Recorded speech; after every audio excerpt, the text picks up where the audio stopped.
This is Andi Purewal for ID Boxing. We are here in Saudi Arabia and I'm joined by trainer Angel Fernandez only the night before the weigh-in. Angel, firstly, how are you? I'm good, thank you, Andy. How are you? I'm good. It's obviously good to catch up with yourself, the team. Massive fight for you, massive fight for, of course, Anthony Joshua, Yeah. Robert Garcia, the rematch with Alexander Usyk. Before we kind of get into the nitty-gritty, how has this camp gone from your perspective? It was a tough camp, very, very tough for everybody. Challenging mentally, physically, technically, in every single aspect. Obviously, I'm not going to go into detail, as they have been themselves, yesterday in the press conference. But he's ready. He's ready to go. And Saturday night is going to be the culmination of everything that he has been doing during the camp. Obviously, you've brought in Robert Garcia for this camp. AJ split with Robert McCracken. What made you guys choose Robert Garcia firstly? Obviously, it's not kind of like to me just to choose the man. They went on search for the trainers up in America.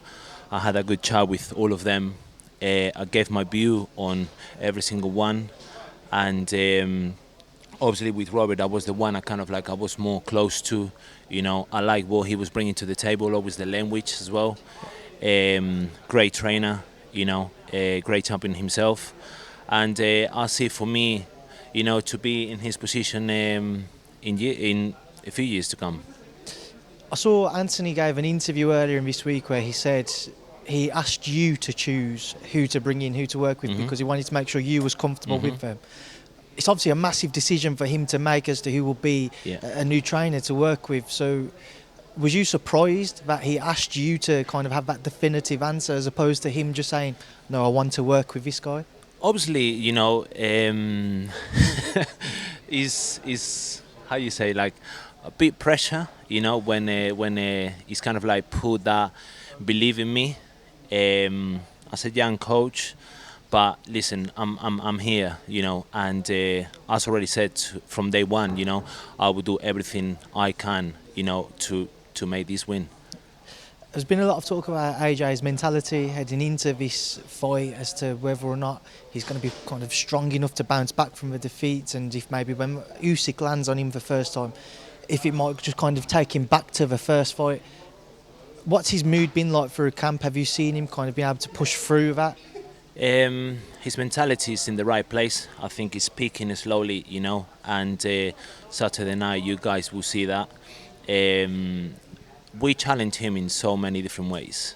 Again, as I said, like I'm not gonna go into detail, but so many times in camp he said like, what you guys are doing to me, and I kind of like just like did not respond till now, when he started to understand the things that we're doing, what we were doing as a team. Now he started to understand the reasons why. I've had a few people say this to me, and obviously I'm going to ask you, as a man who's had a big input in bringing Robert into the camp, that he will be able to bring the dog back out of Anthony Joshua. I asked Anthony this yesterday, he said the dog's always been there, but have you seen Robert being able to bring out that more aggressive nature in Anthony once again? Yes, obviously, like the message was very, very clear, in terms of what we needed to do in this camp. He has the dog within him.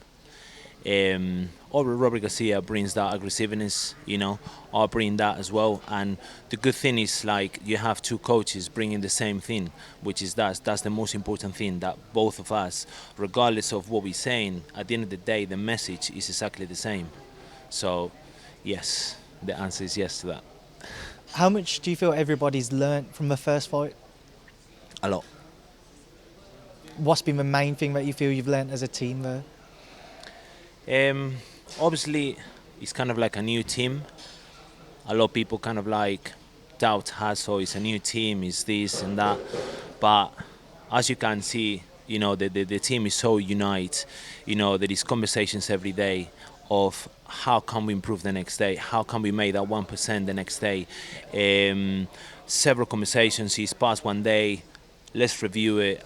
What do we need to improve the next spar, in the next training session? And that's how we have been doing it every day. And even the last 5 weeks that we have been doing this in Saudi as well.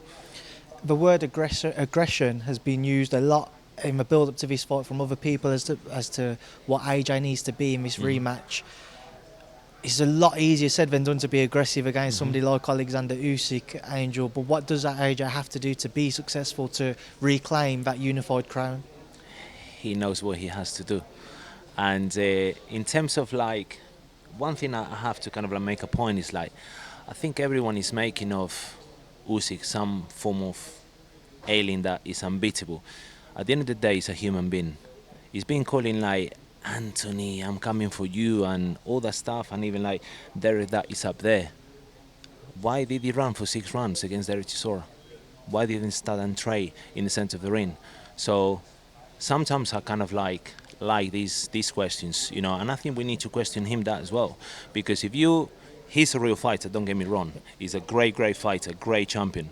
But at the end of the day, when you're calling people out and you say like, I'm here, you're there in the center of the ring, and you're there in the center of the ring to fight, not to run away and be scared from punches. And we'll find out on Saturday night. Does that suggest then, and obviously listening to what you're saying there, one, don't get me wrong, it is his style, he's very technically brilliant fighter, but he's yet to really be hurt by anybody up at heavyweight.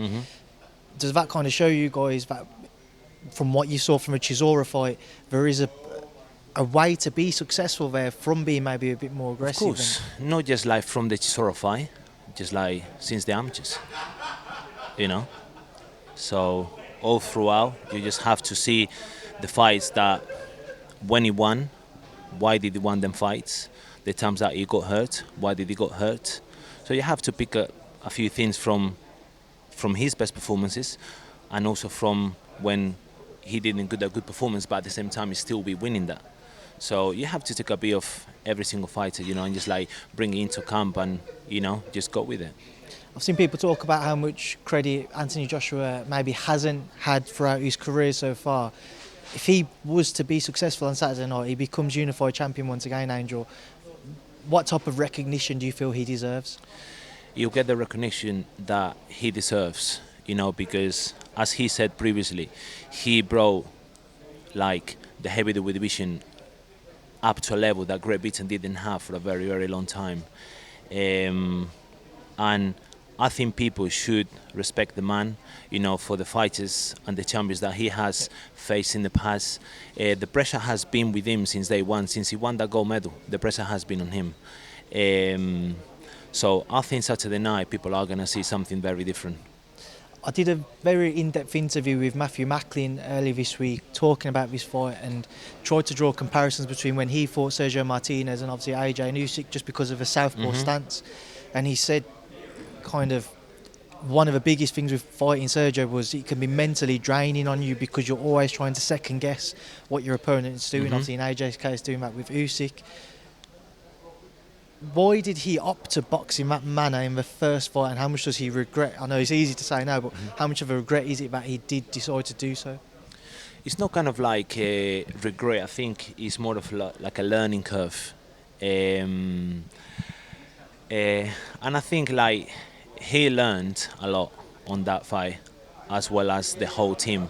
So we're here once again, you know, to reverse that fight, and let's see what happens on Saturday night. Just a few more to run through. Yeah. Angel, firstly, what does happen on Saturday night? Winning by any means.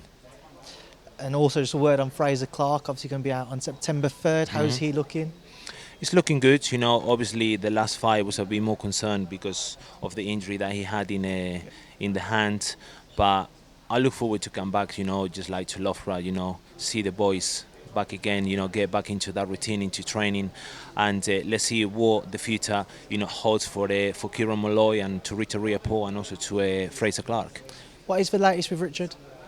The latest, we just like, I think they're still in conversations, you know, hopefully we will see him in November. You know, I spoken to him the other night. I think he's just like looking for flights to come here, and I need to sit down with him, you know, sit down with the promoter as well, you know, sit down with the manager and see what's the next step to take.